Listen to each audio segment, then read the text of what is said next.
Hello everyone, and welcome back to Ton Orbital. I'm Tonio, and in today's Ton Orbital video guides, I'll be showing you how to provide liquidity in STON.fi.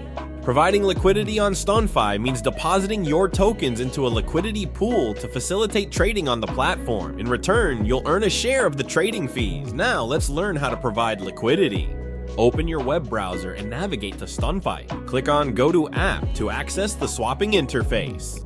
Navigate to the Pools tab to view available liquidity pools. Now we'll choose a liquidity pool and add liquidity to it. In the Pools tab, choose the desired liquidity pool, for example, STON.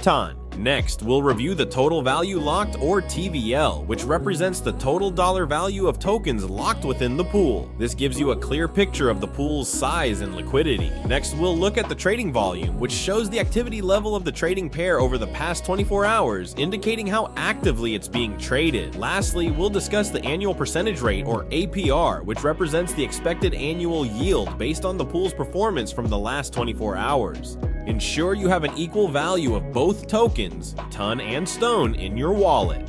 Click Add Liquidity. Enter the amount for the first token. The algorithm will automatically calculate the amount for the other. Click Provide Liquidity. In the pop-up window, review the monthly APR, your share in the pool, and the blockchain fee size. Confirm the transaction by clicking Confirm Liquidity Provision. Confirm the transaction in your wallet. Great job! You've successfully provided liquidity. Thank you for watching Ton Orbital video guides. Don't forget to like, subscribe, and hit the bell icon for more tutorials on Ton blockchain. Also, don't forget to join our Telegram channel for more information and updates on Ton.